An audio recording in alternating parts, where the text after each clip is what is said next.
Hey everyone, this is Chandni Dhanani welcoming you to Magnet Brains, and in today's video we are going to discuss all the NCERT solutions of the questions that have been asked in the 4th chapter of our book that is titled as The Treasure Within. So हम already इसका line by line explanation देख चुके हैं in which we know why this chapter has been titled as The Treasure Within, because it talks about the inner capabilities, that potential that every person, every student has. But ये होता है कि हमें उस potential को identify करना, उसको polish करना, देन हमारे अराउंड जो भी लोग हैं, whether they are the parents, the teachers, the elders, जो कि हमें मोटिवेट करते हैं कि हम उस स्किल सेट पे काम करें, we become something great. Not only कि भाई आपको मैथ्स, साइंस, इंग्लिश इन सब में अच्छा स्कोर करना है, then only you can do great. अब इसका मतलब ये नहीं है कि ये सब्जेक्ट्स पढ़ने नहीं है, obviously you have to do this, because ये कहीं ना कहीं हमारा जो नॉलेज है, जो एक वाइड पर्सपेक्टिव है दुनिया को देखने का, वो बढ़ाता है. एंड दिस इज समथिंग जो कि बहुत ज़रूरी भी है. बट येस,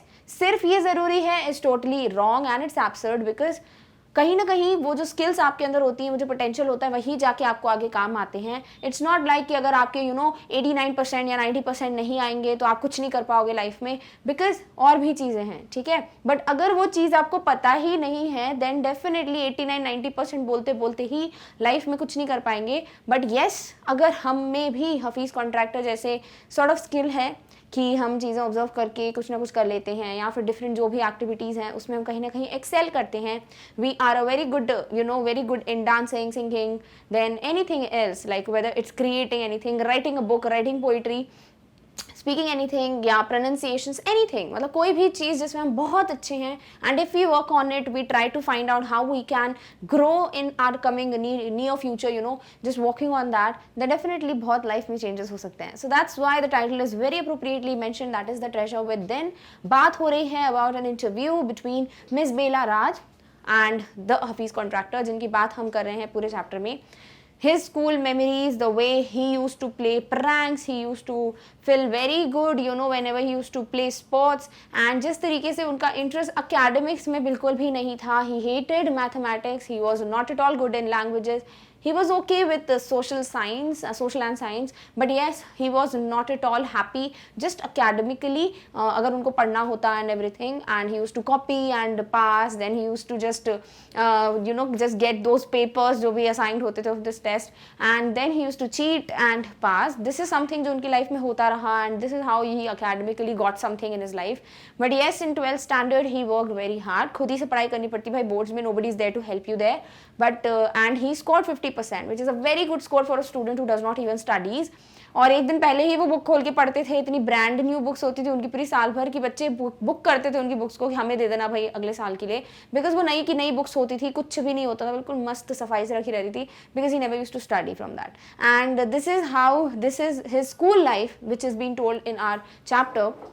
कैसे वो आर्किटेक्चर में एंटर हुए, that is another story, something जो बाय चांस हुआ, बट थैंक गॉड हुआ, because we have him who is one of the leading architects, जिनका एक वन ऑफ द जो उनका काम था, एक पीस था जो उन्होंने बनाया, वो भी हमने देखा था इन द प्रीवियस वीडियो, जहाँ पे हमने उनका एक्सप्लेनेशन में देखा था the building he has done, the construction he has made, and this is how he had grown in his life, because he was working on his skill sets, not only what he was not able to do, he just focus on what he could do. ठीक है, तो जो चीज़ें नहीं हुई चले जाने तो भाई उसको, बट अभी जो कर सकते हो उस पर फोकस कर लें तो बेटर होगा. सो दिस इज हाउ ये चैप्टर बहुत ही इंटरेस्टिंग है. वैसे भी आपके सप्लीमेंट्री रीडर के सारे chapters are just beautiful, they teach you very very good things, and this is the sum and substance or the essence of the chapter. तो सारी चीज़ें हमें पता हैं, उसी पे बेस्ड कुछ क्वेश्चंस हैं, लेट्स जस्ट डिस्कस देम. जो भी क्वेश्चन आएगा उस पे बेस्ड जो भी स्टोरी है आपके चैप्टर में, वो हम एक बार डिस्कस कर लेंगे ताकि आपको आंसर लिखने में प्रॉब्लम ना हो. Clear? All right. So the first question is, what did Hafiz Contractor have nightmares about?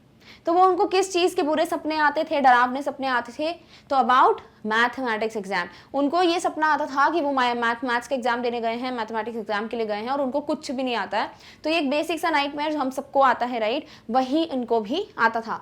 So Hafeez Contractor used to get continuous nightmares about appearing for a maths examination where he did not know anything. So it's just one time continuous आएगा. So Hafeez contractor जो है उनको लगातार एक ही सपना आता था कि वो मैथ्स के एग्जाम के लिए जा रहे हैं और उनको वहाँ कुछ नहीं आता। इन शॉर्ट वो फेल हो जाएंगे, फेल होने वाले हैं, और it's the end of everything, every hope and wish. इस तरीके के जो नाइटमेयर हैं वो उनको कंटिन्यूसली आते थे। क्लियर? फिर कुछ 4-5 साल से उनको ये सपने आना बंद हो गए, maybe because of the mentality change, because of the psychology that got change, but yes he used to get these nightmares. Clear? Alright. Next is what did the principal say to him which influenced him deeply. तो उनको principal ने क्या बोला जिससे वो इतने ज़्यादा influence हो गए, समवेयर ये चीज़ें उनको बहुत ज़्यादा अफेक्ट करने लगी, या ही चेंज्ड एज अ पर्सन। तो एक दिन ऐसा होता है कि इनके प्रिंसिपल ने इनको बुलाया और इनको समझाया कि मैं फर्स्ट डे से तुमको देख रहा हूँ, तुम बिल्कुल भी पढ़ाई नहीं करते हो, तुम एक अच्छे स्टूडेंट हो पर तुम पढ़ाई नहीं करते हो, तुम सिर्फ खेल कूद करते रहते हो, और मैंने अभी तक पूरा ध्यान दिया तुम्हारा कि तुम तुम्हें कोई परेशानी ना आए फ्यूचर में, यू डू मतलब तुम पास हो जाओ एंड एवरीथिंग। बट अब मैं आगे जाके ये सब नहीं कर पाऊंगा बिकॉज ऑब्वियसली SSC है, यानी कि 12th स्टैंडर्ड है, तो बहुत मुश्किल से कोई भी, मतलब ऐसे तो होता ही नहीं है, तुम जब तक पढ़ोगे नहीं तुम्हें मार्क्स नहीं आएंगे। नेक्स्ट चीज़ वो ये बोलते हैं उनको कि तुम्हारी मॉम जो है she is a very hard working lady, वो इतनी मेहनत से तुम्हारी फीस टाइम पे भरती हैं सालों से, पर तुम सिर्फ खेलते रहते हो, पढ़ाई नहीं करते हो। बल्कि तुम्हारे फादर भी नहीं हैं, and although your father is not there then too your mom is working so hard. तो ये सारी चीज़ें वो उनको समझाते हैं, and this is the time, this is the occasion जब तुमको पढ़ाई करना स्टार्ट करना चाहिए। और ये सारी बातें अफेक्ट कर जाती हैं, इम्पैक्ट छोड़ जाती हैं हफीज़ कॉन्ट्रैक्टर पे, और इस तरीके से उनकी लाइफ चेंज जाती है। Clear? Alright. So the principal told Hafiz that he had been seeing him from day one, कि भाई मैं तुम्हें फर्स्ट डे से ऑब्जर्व कर रहा हूँ। He is a good student but he never studied, कि तुम एक अच्छे स्टूडेंट हो पर तुम बिल्कुल भी पढ़ाई नहीं करते हो। He had taken care of him for so long but henceforth he could no longer take care of him, so he must do it himself. But हाँ, अभी तक मैंने तुम्हारा पूरा ध्यान दिया है कि तुम पास हो जाओ एंड एवरीथिंग, बट आगे से मैं तुम पे ध्यान नहीं दे पाऊंगा बिकॉज ऑब्वियसली मेरे हाथ में नहीं होगा बोर्ड्स का result. So now you have to do it by yourself, you have to start working for it. Further, the principal told Hafiz that his mother had worked so hard to bring him up and paid all his fees despite his father's absence, but he had only played games. Then वो एक बहुत एक reality उसको समझाती है, because 11th standard में इतनी बात तो समझ जाता है बच्चा कि तुम्हारी मॉम इतनी ज़्यादा मेहनत करती है, and although your father is no more in this world, then too वो तुम्हारी फीस टाइम पे भरती हैं ताकि तुम आगे बढ़ सको, तुम्हें यहाँ तक पहुँचाया है उन्होंने। तो ये सब चीज़ों की वजह से तुम्हें पढ़ाई करनी चाहिए थी, बट तुम क्या करते हो, तुमने सिर्फ गेम्स खेले हैं। And he motivated him to rise to the occasion and study. At the end वो उनको बोलते हैं कि you need to rise to the occasion, यानी अब तुम्हें उठना पड़ेगा, अब तुम्हें सिचुएशन समझ के पढ़ाई करनी पड़ेगी, and just start studying because that is something you need to do if you want to get good marks in SSC। Clear? So this is how ये जो बातें थी बहुत ही अच्छे से समझाया उनके प्रिंसिपल ने, और ये बातों से बहुत अच्छा इम्पैक्ट पड़ता है हफीज कॉन्ट्रैक्टर पे। Done? All right. Next is that year I did not step out onto the field. What was he busy doing that year? तो ये लाइन जो है जो उन्होंने बोली है कि उस साल यानी जब इनका 12th स्टैंडर्ड था तब वो फील्ड पे गए नहीं। Although he loved playing, he could not live without playing. बचपन से खेल ही रहे थे हर दिन, तो फिर भी उस पूरे साल वो एक बार भी फील्ड पे नहीं गए। तो वो क्या कर रहे थे? तो क्योंकि उनका एग्जाम्स आने वाले थे, उनको पढ़ाई करनी थी, मेहनत करनी थी, बिकॉज इसके अलावा फिर उनके मार्क्स नहीं आते, तो वो सिर्फ प्रेयर्स करते थे, खाना खाते थे और पढ़ाई करते थे। That's it. वो फील्ड पे नहीं जाते थे। Used to just study and as a result of it he scored 50%, which is a good one. So that year after the principal motivated Hafiz to start studying, he did not step out onto the field. तो क्योंकि वो principal ही reason थे जिन्होंने इतना motivate किया Hafeez contractor को कि you can do it, and तुम्हें स्कोर करना पड़ेगा, तुम्हें पढ़ाई करनी पड़ेगी बिकॉज अब मैं तुम्हारा हेल्प नहीं कर पाऊंगा। तो अब उनको मोटिवेटेड वो फील करते हैं, एनकरेज फील करते हैं, and that is how he started studying. तो वो उस टाइम पे फील्ड पे नहीं जाते हैं। Normally he used to copy and pass, but then he realized that once he was in SSC he could not do that, so he only went for prayers and all he did was eat and study for the exams. तो वो बोलते हैं कि जब तक उन्होंने realise किया कि नॉर्मली वो कॉपी करके पास हो जाते थे, बट दिस इज समथिंग जो वो SSC में नहीं कर सकते थे, उनको ये रियलाइजेशन हुआ that he could not do that and he had to study, he could not copy and pass in SSC in board examinations. That's why वो सिर्फ प्रेयर्स करते थे, खाना खाते थे और पढ़ाई करते थे। These were the 3 things he used to do. Clear? All right. Next is what distraction did Hafeez Contractor create one day. तो यहाँ पे हफीज कॉन्ट्रैक्टर बोलते हैं कि एक दिन मेरा पढ़ने का बिल्कुल मन नहीं था, तो मैंने एक डिस्ट्रैक्शन कॉज करने का सोचा, और वो क्या किया उन्होंने, 1 घंटे के लिए वो चोर पुलिस खेलते रहे। चोर पुलिस क्या है, एक गेम है जिसमें बच्चे, एक पुलिस ऑफिसर बनता है, एक थीफ बनता है, थीफ छुप जाता है, पुलिस ऑफिसर उसको ढूंढता है। तो इस तरीके से एक हाइड एंड सीक टाइप का गेम है जो खेलते थे ये। तो 1 घंटे के लिए उन्होंने गेम खेला to distract, to have fun, because he was not in a mood to study. So one day when Hafiz contractor did not wanted to study, he created a distraction to play chor police for 1 hour as he was most interested in funny pranks. तो उनको खेलना बहुत पसंद था, but उसमें से सबसे ज्यादा चीज जो उन्हें पसंद थी वो थी प्रैंक करना, मजाक करना, किसी को थोड़ा परेशान करना, ऐसी चीजें उनको बड़ी पसंद थी। तो उन्होंने क्या किया, डिस्ट्रैक्शन कॉज कर दिया, चलो 1 घंटा चोर पुलिस खेलते हैं। 1 घंटे तक चोर पुलिस खेलते रहे, बल्कि उनको क्या करना था, पढ़ाई करनी चाहिए थी। Clear? All right. Next is, would you have liked to participate in the distraction had you been with them? Now this is a very personal answer. आपका हर किसी का opinion different हो सकता है. अगर मैं अपनी बात करूं या एज अ चाइल्ड, अभी की बात नहीं कर रही हूं, जब अगर मैं उनके साथ एज अ स्टूडेंट होती तो ऑब्वियसली कोई भी बच्चे को मजा आएगा प्रैंक में पार्ट लेने में. Yes, if you are a person जो एक बुकवॉर्म है, जो सिर्फ पढ़ाई करता रहता है, टॉपर वगैरह है, तो वो तो सीधे नो लिख देगा यहाँ पर. कोई बात नहीं, अपना आंसर आप यहाँ लिख सकते हो, आपको जिस तरीके का भी पॉइंट ऑफ व्यू चाहिए. देखो, अगर आपको नो लिखना है, किस तरीके से लिख सकते हो मैं बता देती हूँ, फिर हम ये आंसर पढ़ लेंगे जो कि एक येस है इस क्वेश्चन का. तो अगर आपको इस डिस्ट्रैक्शन में पार्टिसिपेट करने का मौका मिलता है, यानी आप हफीज कॉन्ट्रैक्टर के एक फेलोमेट होते, क्लासमेट होते, और अगर आपको भी उस डिस्ट्रैक्शन का पता होता कि हम चोर पुलिस खेलते हैं घंटे के लिए, तो क्या आप पार्टिसिपेट करते कि नहीं? तो अगर आपको नो लिखना तो आप लिख सकते हो कि no, I would definitely not been a part of this distraction because I believe that it was my precious time for studies and I was given a homework or something, so I would deliberately not participate in this. I would indeed use my time to do my homework or to clear my doubts or to just focus on my studies. ठीक है, इस तरीके से आप लिख सकते हो कि अगर आपको, या फिर ये लिख सकते हो I don't generally like playing pranks, so I would not have been part of this. ठीक है, बट अगर आपको yes लिखना है तो कैसे लिख सकते हो? Yes, I would have definitely liked to participate in the distraction that is the game of chor police if I had been with Hafiz contractor, as it would have been a good break from daily routine. तो आपको एक positive बोलना चाहिए, reason देना पड़ेगा, तभी तो आप उसको प्रूव कर पाओगे कि आप किस वजह से जाओगे. सो आप ऐसा नहीं लिखोगे because I hated studies so it would have been great fun for me, कि हाँ भाई मस्ती मजाक करते हैं, ऐसा मत लिखना. क्या लिख रहे हो आप यहाँ पे, बहुत पॉजिटिव एंड के साथ आप इस आंसर को लिख रहे हो कि yes, I would definitely participate, मैं बिल्कुल पार्टिसिपेट करता इस डिस्ट्रैक्शन में, क्योंकि चोर पुलिस खेलना 1 घंटे के लिए क्या होता, हमारा जो डेली काम था, पढ़ाई कर रहे थे, उसमें से एक ब्रेक हो जाता, तो सॉर्ट ऑफ एक ब्रेक के नाते मैं पार्टिसिपेट कर लेता. क्लियर? तो इस तरीके से एक येस वाला आंसर है, but definitely if you want to go for the no one, you can mention, or you want to give another reason, तो आप वो भी लिख सकते हो. Clear? All right. Next is, Hafiz contractor wanted to join the police force. Why did not he? तो Hafeez contractor चाहते थे कि वो पुलिस फोर्स ज्वाइन करे, बट वो ऐसा करते नहीं है. ऐसा क्यों? क्योंकि ऐसा था कि देखो, पहले तो हम थोड़ा बेसिक्स जान लेते हैं थोड़ा पहले का, कि जब उनके 50% आ जाते हैं तो उसके बाद क्या है, 12th के बाद आप कॉलेजेस वगैरह सर्च करते हो, हर एक कॉलेज का एक कट ऑफ होता है, उतना परसेंट नहीं होता है तो फिर आपको एडमिशन नहीं मिलता है. सिमिलरली इनका भी ऐसा था कि 80 to 85% चाहिए था आर्किटेक्चर के कॉलेज में, तो वहाँ पर एडमिशन नहीं ले सकते थे. नंबर 2, उन्होंने डिसाइड किया कि मैं आर्मी ज्वाइन कर लूँ. आर्मी का लेटर भी लेके आते हैं, एडमिशन लेटर, बट उनकी जो आंट है वो उसको फेंक देती है, she just store it of.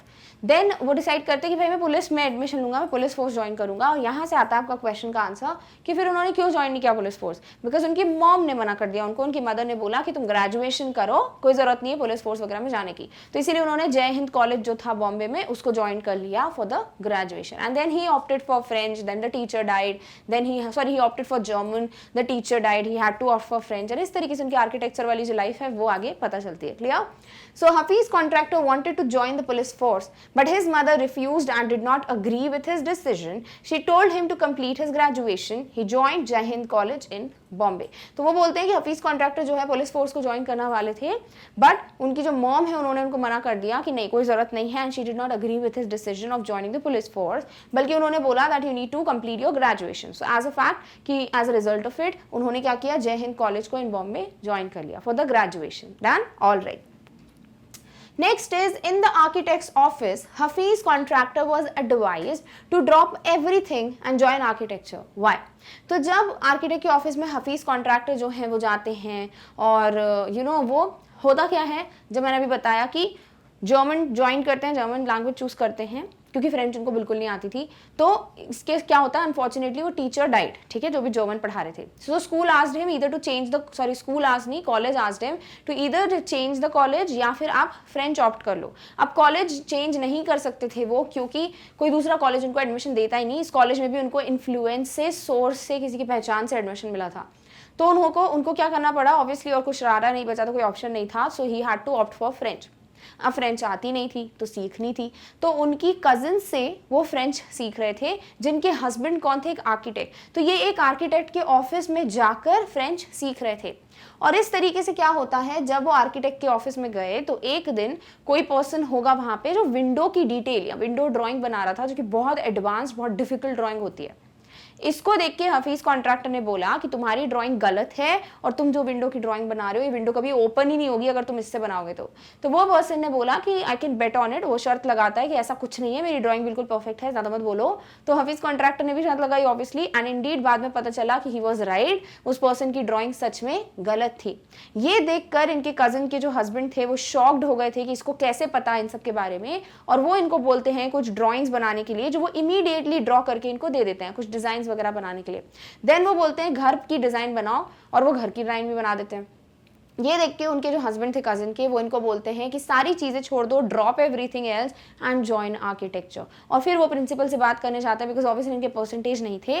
Principal से जब बातचीत होती है, शी सेड कि you give the entrance exam, if you pass in it then okay you can continue, अगर नहीं पास होते हो तो मैं फिर तुम्हें एडमिशन नहीं दूंगी। And yes, he was indeed very good in that, so he scored A+ in the entrance exam, and from then on वो हमेशा फर्स्ट आते गए। So this is the story, जिस तरीके से वो आर्किटेक्चर में एंटर हुए। क्लियर? All right.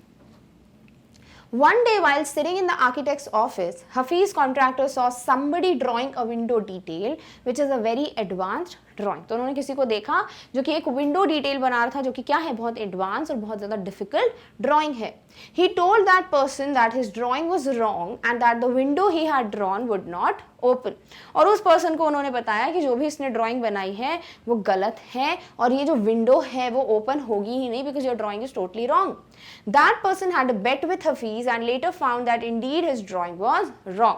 और फिर उस पर्सन की हफीज से बेट या शर्त लगी, एंड देन फाइनली इनको समझ आया कि नहीं, सच में इनकी ड्राइंग गलत थी। एंड मतलब किसकी, जो पर्सन ड्रॉ कर रहा था। एंड देन उसके बाद क्या होता है, when Hafeez cousin's husband saw this he was surprised and asked him to draw few specific things which he immediately did. तो जब उनको पता चला ये, तो ही वाज सरप्राइज्ड, कितना नॉलेज है इसको, तो इसीलिए उन्होंने उसको बोला कुछ चीजें ड्रॉ करने के लिए, and he immediately did that. He asked Hafeez to draw a design of a house, then he asked him to draw a design of a house, एक घर की डिजाइन बनाने के लिए। After observing the potential in Hafeez he asked Hafeez to draw everything and join architecture. और जैसे उन्होंने देखा कि उसने घर भी बना दिया, उसमें इतना पोटेंशियल है, इतना ज्यादा एक कैपेबिलिटी है, तब उन्होंने उसको बोला कि भाई सब छोड़ दो, तुम सिर्फ और सिर्फ क्या करो, तुम आर्किटेक्चर ज्वाइन कर लो, that's it. Clear? All right. Next question is what was Mrs Gupta's advice to Hafeez Contractor. तो अभी मिसेस गुप्ता कौन है? So when Hafeez Contractor was around in 2nd or 3rd standard, वो श्योर नहीं है, तब उनकी एक टीचर थी जिनका नाम है मिसेस गुप्ता। तो उन्होंने एक बार इनके स्केचेस देखे, इनकी ड्राइंग्स देखी हफीज कॉन्ट्रैक्टर की, और उनको बोला कि तुम यूजलेस हो हर एक चीज़ में, तुम कुछ भी नहीं कर सकते, बट यस तुम्हारे स्केचेस बहुत अच्छे हैं और फ्यूचर में बड़े होकर तुम आर्किटेक्ट बनना। सो दिस इज समथिंग जो उन्होंने तभी इनको एडवाइस कर दिया था इनके स्केच और इनकी ड्राइंग्स को देखकर, because she was an experienced one, she was a teacher, and this is something जो वो एडवाइस करती हैं हफीज कॉन्ट्रैक्टर को। तब उनको समझ नहीं आया था हफीज को कि क्या है architect and everything, but yes this was the advice that she gave. So Mrs Gupta was one of the teachers of Hafiz contractors when he was in his 2nd or 3rd standard। So contractors नहीं लिखो, contractor लिखो बस, ठीक है। So Mrs. Gupta जो है वो one of the teachers थी Hafiz contractor की, जब वो 2nd या 3rd standard में थे। She saw his sketches and told him that he was useless in everything else but his sketches were good। तो वो उनको बताती है स्केच देखकर उनको कि तुम बाकी हर एक चीज में यूजलेस हो, कोई काम के नहीं हो, बट यस तुम्हारे स्केचेस बहुत अच्छे हैं। She advised him that when he will grow up, he should become an architect। तो वो क्या एडवाइस देती है कि जब तुम बड़े होगे तो तुम एक आर्किटेक्ट बनना। Clear? All right. Next question is what made her advise him so. ऐसा क्या हुआ होगा कि उन्होंने एडवाइस किया? तो okay, she was a teacher, she is an experienced one, और टीचर्स को पता चल जाता है, पता है कहीं ना कहीं देखकर, ऐसा बहुत बार होता है कि टीचर्स के एडवाइस करते हो सच भी हो जाता है। सो उन्होंने क्योंकि देखा होगा, एनालाइज किया होगा, उनका जो एक्सपीरियंस है उस हिसाब से उन्होंने समझा होगा कि ये बच्चा जो है भले एकेडमिक्स में अच्छा नहीं है, बट यस वो जिस चीज़ में अच्छा है उसमें तो मैं मोटिवेट कर दूँ, उसको एनकरेज कर दूँ और उसको बोलूँ कि इस पर काम करो। तो इस तरीके से वो जो है इनको एज अ टीचर इतनी अच्छी एडवाइस देती हैं। So Mrs Gupta was a teacher of Hafeez, and being a teacher she knew that Hafeez Contractor was useless in everything else but his sketches were good. तो उनको पता था कि बाकी चीज़ों में तो अच्छा नहीं है, बट एटलीस्ट उसके स्केचेस बहुत अच्छे हैं, तो क्यों ना उसको मोटिवेट किया जाए। तो इस तरीके से being a teacher she told him that. So she advised him to become an architect when he will grow up, and as she wanted to nurture his hidden talent. So she wanted to encourage him, nurture his hidden talent, polish his skills, and maybe to tell him कि तुम्हारा ये talent बहुत अच्छा है, इस पे काम करो. That's why she advised this kid कि कोई बात नहीं, बाकी चीज़ों को छोड़ो, तुम सिर्फ आर्किटेक्चर पे ध्यान देना, उसमें जाना या become an architect. ठीक है. तो as a teacher she did her part. She nurtured his hidden talent. She told him what was right for him. So yes, this was the only reason, maybe that's why she told him. Clear? All right. Next is, how did he help fellow students who had lost a button? Now this is very creative, right? तो जब भी ऐसा होता था कि किसी बच्चे का खेलते वक्त या लड़ाई करते हुए, फाइट करते हुए button loose, they lost their button, या बटन घूम गया उनकी यूनिफॉर्म का, तो ये जाते थे सीधे सीधे किसके पास? हफीज कॉन्ट्रैक्टर के पास, बिकॉज इनके स्कूल में डिसिप्लिन बहुत इंपॉर्टेंट था, और यूनिफॉर्म में बटन का ना होना या यूनिफॉर्म का कंप्लीट ना होना कोई भी बच्चा अफोर्ड नहीं कर सकता था. ठीक है. तो जब भी ये इनके पास जाते थे, हफीज कॉन्ट्रैक्ट क्या करते थे, बड़ी ही क्रिएटिवली चौक में से ब्लेड की हेल्प से बटन कट करके उनको देते थे, जो कि वो अपनी यूनिफॉर्म में लगा देते थे. So this is how creatively वो हेल्प करते थे बच्चों की. And he was indeed that from that time onwards an designer and architect itself, और दिस इज समथिंग जो कि उनके अंदर पहले से दिख रहा था. तो यस, ये स्टोरी है वो जो एक्सप्रेस करते हैं या शेयर करते हैं अपने इंटरव्यू में. So when students lost a button while playing or fighting, they would come running to Hafeez and he would cut a button for them from chalk using a blade. Now discipline in the school was very important and no student could afford to have a button missing, so he would help his fellow students in this way. तो क्योंकि discipline बहुत important था, कोई भी afford नहीं कर सकता था बटन का लूज होना, ये भी खुद भी जानते थे, तो इस तरीके से वो हेल्प करते थे अपने बाकी के फेलो मेट्स की एंड क्लासमेट्स की. इस तरीके से वो हेल्प करते थे अपनी फ्रेंड्स की कि ताकि बच जाओ, टीचर्स उनको चिल्लाए ना. एंड इस तरीके से बच्चे बच भी जाते थे, टीचर कभी नोटिस तो ना करेगी अरे ये बटन कैसा दिख रहा है, वो सिर्फ ये देखेंगे कंप्लीट है कि नहीं uniform. And this is how it worked. Clear? All right. Next is, which rules did he break as a schoolboy? A lot of rules, right? There are a list of rules that he used to break. He used to copy and cheat and then pass an exam. Then वो खेलते रहते थे, distraction cause करते थे. Then उसके बाद वो पैसे collect करते थे 40 to 50 students से on every Saturday, और फिर जाते थे और फिर बाद में वापसी में आते हुए अपना खाना वाना इतना ज़्यादा खाना खाते थे जब तक वो satisfied नहीं होते. तो इस तरीके से बहुत सी चीज़ें. एग्जाम पेपर्स की बात बताई है कि वो कोशिश करते थे कि उनको एग्जाम पेपर मिल जाए ताकि वो उसको पढ़ के चले जाएं, because he never understood anything जो भी उनको क्लास में पढ़ाया जाता था, and if he understood then too he could not remember it. तो इस तरीके से बहुत सी चीजें हैं, बहुत से रूल्स हैं जो उन्होंने ब्रेक किए हैं अपनी स्कूल लाइफ में. Clear? All right. So Hafiz broke many rules while studying at school. He would copy in tests and pass. He would try to get hold of the examination papers before exams and study. सबसे पहले तो copy करना, cheat करना is itself क्या है? Rule breaking. ठीक है. तो भले ही वो लिस्ट में मेंशन नहीं है, but obviously it's not something which is बोल सकते हैं एथिकल या फिर सही नहीं है ये. तो इसीलिए ये भी एक रूल हुआ जो वो ब्रेक करते थे, कॉपी करके पास होना. Then he used to try to get the hold of examination papers, यानी कि उनको मिल जाए examination papers, and then he used to get it, और फिर उसको पढ़ के फिर वो पास हो जाते थे. Clear? Next, he would play funny pranks and jokes on others, which was again violation of a rule, because ऐसा जरूरत मस्ती करना या किसी पे प्रैंक प्ले करना was not right. So this is also something that he used to do. Every Saturday he would skip his lunch and would take money from 40 to 50 students to go and buy movie tickets. Then he would eat till he was satisfied on his way back. ठीक है. तो इस तरीके से next ये movie वाली बात जो मैंने बताई थी वो भी है one of the things जो ये करते थे. He took pleasure in funny pranks and distractions like playing chore police during study hours. He used to be a gang leader and have gang fights and planned strategies. तो वो जो है बच्चों को डिस्ट्रैक्ट करते थे, खुद भी उसका पार्ट बनते थे, 1 घंटे तक चोर पुलिस खेलना बच्चों की पढ़ाई के आवर्स के टाइम पे. एंड ऑल्सो इनके गैंग हुआ करते थे, इनकी गैंग फाइट स्ट्रैटेजीज वगैरह प्लान होती थी, and this is something he love to do. So ये सारी चीजें जो है वो स्कूल रूल्स के तो बिल्कुल अगेंस्ट जा रही हैं. That's why he was somewhere violating the school rules. Clear? All right. Next is, what is Hafiz Contractor's definition of mathematics? तो towards the end of the story हम देखते हैं कि वो बोलते हैं कि मैथमेटिक्स अब उनको समझ आता है कि उनके लिए क्या है, वो है डिज़ाइन करना, कंस्ट्रक्शन करना, देन उसके बाद जो साइकोलॉजी है, जो सोशियोलॉजी है, वो सारी चीज़ें जो है इनके लिए अब क्या है, mathematics. So according to Hafeez Contractor, mathematics as putting designs, construction, psychology and sociology together and making a sketch from all that. So mathematics is होना चाहिए, sorry it's not as. So for him mathematics was what, putting designs, creating designs, then उसको construction में लेकर आना, यानी उसको बिल्कुल construct करना बिल्डिंग को, देन उसके बाद जो साइकोलॉजी है, जो सोशियोलॉजी है, और इन सब चीज़ों को यूज़ करने के बाद जो स्केच बनता है या जो बिल्डिंग बनती है फाइनली, इन सबको ही वो मैथमेटिक्स मानते हैं. So overall this is something which is meaning of mathematics for Hafeez Contractor now when he is an architect. Clear? All right. Next है, how would you want to define mathematics. अब देखो ये क्वेश्चन जो है वो आपसे पूछा गया है कि आप कैसे मैथमेटिक्स को डिफाइन करोगे. So definitely you need to write it by yourself. अब इसमें आप बहुत सारी चीज़ें कर सकते हो, मैं सॉर्ट ऑफ आपको थोड़ा सा बता देती हूँ कि कैसे आप लिख सकते हो. जैसे कुछ लोग हैं जो ऐसा मानते होंगे कि mathematics for them is playing with numbers, playing with formulae, getting to know how the constructions are made, how different measurements are done.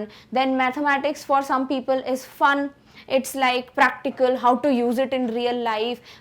जैसे अभी केस स्टडीज वगैरह चीज़ें आ गई हैं, राइट, उसको कैसे सॉल्व करना है, जैसे आपने बहुत सी की भी हैं, and in this session it was like a part of the syllabus and now it would be like an on going also. तो किस तरीके से केस स्टडीज वगैरह होती हैं मैथ्स में, उसमें कैसे यूज कर सकते हो. It's a very interesting thing for some mathematics is very boring, it's not at of any use, और इसको सिर्फ रटना पड़ता है फॉर्मूले वगैरह, फिर क्वेश्चन सॉल्व करना. So it's like everybody is different बोल सकते हैं experience regarding this subject. And also some people could write like mathematics for them is solving different questions, just brainstorming, और किस तरीके से आप उस क्वेश्चन पे सोच समझ के फॉर्मूले कौन सा लगाना है, किस तरीके से क्या कैलकुलेशन होगा, ये सब चीज़ें कर सकते हो. So this is how you can mention this answer. It depends how you try to understand it. तो आप अपना पर्सपेक्टिव लिख सकते हो. ऑल्सो इसी तरीके से आप एक डिफरेंट एक्टिविटी कर सकते हो कि आप बाकी सारे सब्जेक्ट्स पे अपना पॉइंट ऑफ व्यू दे सकते हो कि आपके लिए लैंग्वेजेस क्या है, आपके लिए साइंस क्या है, सोशल क्या है, किस तरीके से आप अपने पॉइंट ऑफ व्यू से इन सब्जेक्ट्स को डिफाइन कर सकते हो. क्लियर? सो जैसे अगर हम बात करें साइंस की, so you can write science is practical knowledge, science is experimentation, science is working with different chemicals, science is working with different equations. तो आपके ऊपर है आप किस तरीके से हर एक सब्जेक्ट को लेते हो. सिमिलरली मैथ्स पे क्या है आपका पॉइंट ऑफ व्यू, आप इस आंसर में उस तरीके से मेंशन कर सकते हो. Clear? All right. So all the best. I hope you can write this answer. Done? All right. Next is it likely that someone who is original and intelligent does not do very well at school? Should such a learner be called a failure? If not, why not? बहुत अच्छा question है. सबसे पहला part बोल रहे हैं कि क्या ऐसा पॉसिबल है who is original and intelligent, कि कोई पर्सन है जो बहुत ओरिजिनल है, यानी उसके पास खुद के आइडियाज हैं, चोरी नहीं कर रहा आइडियाज, खुद के आइडियाज हैं, एंड इंटेलिजेंट भी है, बहुत ज़्यादा दिमाग भी है, बट फिर भी वो स्कूल में अच्छे मार्क्स नहीं लेके आता. Should such a learner be called a failure? तो वो पॉसिबल है, बिल्कुल, हम देख भी रहे हैं अभी, राइट, हफीज कॉन्ट्रैक्टर के केस में. एंड ऑल्सो क्या इस लर्नर को आप फेलियर बोलोगे या नहीं? बिल्कुल नहीं बोलेंगे फेलियर. फेलियर का मतलब क्या होता है? कुछ नहीं कर पाए लाइफ में, राइट. तो ऐसा नहीं है कि अगर मार्क्स नहीं आए, ग्रेड्स नहीं आई, अकेडमिक्स में एक्सेल नहीं किया तो दैट पर्सन अ फेलियर. नहीं, ऐसा कुछ नहीं है. That person is different. Every person, every child is a potential achiever. Every child is different from other child. Then it depends on the area of interest that person has, right? तो हर एक बच्चे का जो area of interest है, जो field of interest है, वो differ करता है. इसका मतलब ये नहीं है कि अगर वो academics में अच्छे नहीं हैं और वो intelligent भी हैं, वो school में अच्छा नहीं कर रहे, original ideas हैं, but क्योंकि grades नहीं आए तो वो failure है. ऐसा कुछ नहीं है. क्लियर? तो पहले तो आप बोलोगे कि हाँ ये बिल्कुल possible है, जो हम देख ही पा रहे हैं इस चैप्टर में, and yes इसको बिल्कुल भी हम failure नहीं कह सकते. Done? All right. So it is certainly possible, it is definitely possible that someone who is original and intelligent might not do well at school, but that learner cannot be called a failure. So yes, this is possible, but that learner cannot be, and for sure not be called a failure. Every student is different and a potential achiever in his or her area of interest. तो हर एक student different है. दूसरी बात, वो खुद एक potential achiever होते हैं, उनको कैपेबिलिटी होती है, but it depends, it differs from one area to another. Like उनका जो फील्ड ऑफ इंटरेस्ट है that differs. Sometimes even the toppers don't do very well after they finish their education. और अगर हमें ये लाइन को प्रूफ भी करना है तो हम बोल सकते हैं कि भाई कई बार ऐसा होता है जो टॉपर्स है वो भी इतना अच्छा नहीं कर पाते अपनी लाइफ में.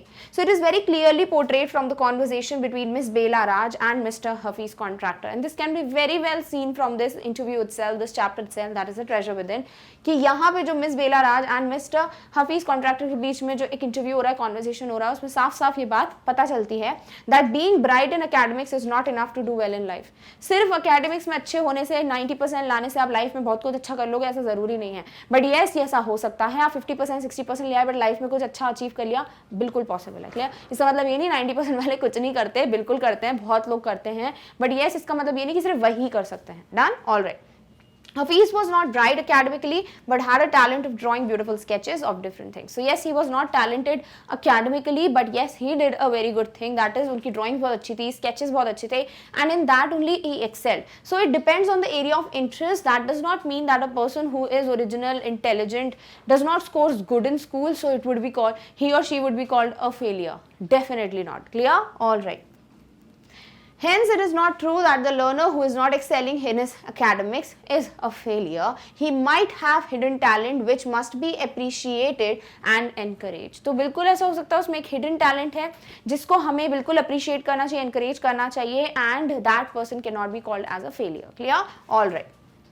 Next question is who in your view is an unusual learner. आपका पॉइंट ऑफ व्यू आप डिफर कर सकते हो, तो यहाँ पे क्या मेंशन करना है कि आपके हिसाब से अनयूजुअल लर्नर कौन सा होता है, वो जो अपने एरिया ऑफ फील्ड या अपने एरिया ऑफ इंटरेस्ट में बहुत ज्यादा एक्सेल करता है, जरूरी नहीं एकेडमिक्स में। तो one who is brilliant and works differently or creatively in his or her field of interest, that is what is, जिसे हम अनयूजुअल लर्नर कह सकते हैं। Clear? Alright. So in my view, one who is brilliant in his own way and area of interest is an unusual learner. जो खुद ही के तरीके से, एक अलग ही तरीके से brilliant हो, एक अलग area of interest में अपना excel करता हो, उसे हम कहेंगे एक unusual learner. One who has a hidden talent and skills in any field is an unusual learner. किसी भी field में अगर hidden talent है, एक अलग ही creative way है, एक अलग ही तरीके से वो चीज़ों को portray करता है, उसे कहेंगे हम एक unusual learner. Then such a learner proves to be a potential achiever when he is allowed to pursue his specialized interest of learning. But yes, वो तभी पता चलता है, तभी वो एक potential achiever proof होता है जब उसको allow किया जाता है अपनी field को pursue करने में. Clear? All right. Next is what can schools do to draw out the best in unusual learners? Suggest whatever seems reasonable to you. अब इसमें बहुत सारे तरीके हो सकते हैं, आप अपना पॉइंट ऑफ व्यू जरूर लिखोगे इसमें। जो मेरा पॉइंट ऑफ व्यू है वो मैं यहाँ पे बता देती हूँ। तो स्कूल्स क्या कर सकते हैं, तो ऑब्वियसली सबसे पहले तो ये जो फॉर्मल लर्निंग एजुकेशन सिस्टम है ना, सिर्फ पढ़ाई पढ़ाई पढ़ाई, वो नहीं होना चाहिए। हर एक चीज पे मार्किंग होनी चाहिए कि हर एक पर्सन का एक सिनेरियो होना चाहिए कि आपको किस में पार्टिसिपेट करना। ऑब्वियसली एकेडमिक्स जरूरी है, बट ऐसा नहीं होना चाहिए कि उसमें 80-90% आए तभी पर्सन टॉप कर रहा है। हर एक चीज का एक एरिया होना चाहिए कि करिकुलर एक्टिविटीज होनी चाहिए, पर्सन को उस तरीके से एनालाइज करना चाहिए। And also teachers must do their best to encourage that person, that child, कि हाँ भाई तुम्हें ये क्वालिटी है, तुम ये सब फील्ड में अच्छे हो, बेटा इस पे काम करो, तुम्हें ये स्किल्स दिख रही हैं, ताकि बच्चा मोटिवेटेड फील करे। Clear? All right. So unusual learners are special and they should be encouraged in a different way. So they are special, right? Hafiz contractor is a special person. और ये हम पढ़ने के बाद realize भी कर पाते हैं. And that's why they must be encouraged in a different way. They should not be compared with the students who excel in academics. Number one, comparison is very bad thing. Comparison नहीं होना चाहिए whether they are the parents, the teacher or we ourselves. हम भी बहुत बार compare कर लेते हैं किसी और से अपने आप को कि उसको ये सब आता है मुझे क्यों नहीं आता. तो comparison वाली चीज पहली बात नहीं होनी चाहिए. Every student is different and therefore they must not be categorized. Categories नहीं बननी चाहिए, टॉपर है, एवरेज है, बिलो एवरेज है, अच्छा बच्चा नहीं है, काम का बच्चा है, बहुत आगे जाएगा, कुछ नहीं करेगा, ऐसी कैटेगरीज नहीं बननी चाहिए. They should be encourage to participate actively in the activities of their interest. उनको बहुत ज़्यादा मोटिवेट करना चाहिए, उनको एनकरेज करना चाहिए कि वो अपनी एक्टिविटीज जो अपने इंटरेस्ट है उसमें पार्टिसिपेट करें. They must be encourage to so they must be encouraged to polish their skills and give their best in that. So yes, they must be encouraged, motivated कि वो अपनी skills को polish करें, उस पे काम करें, and that is how they can become best in that. So these are certain ways, जैसे school systems या teachers can work for it, even the parents can follow these steps, and the unusual learner can just fly with that beautiful colors the way Hafiz contracted it. Clear? All right. So with this we finally come to an end of the topic, that is the NCERT solutions of the chapter The Treasure Within. I hope आपको chapter, उसका title, उसके जितने भी interview के questions थे, जो भी answers थे वो सब clear हैं, and also all the questions that have been asked. अब इस chapter पे based, आपके point of view पे based बहुत से questions आ सकते हैं, so be prepared for that कि आपका point of view क्या है regarding the subject, school system, your skill sets, are you an unusual learner or not, इस तरीके के questions आपको बिल्कुल आ सकते हैं, तो you need to be prepared with it. Clear? All right. चलिए with this we come to an end of this topic. Topic, but yes in the next video we are going to meet very soon with the next topic. Till then take care of yourself. और इस topic की notes की link आपको description box में मिल जाएगी. Thank you so much for watching. Bye.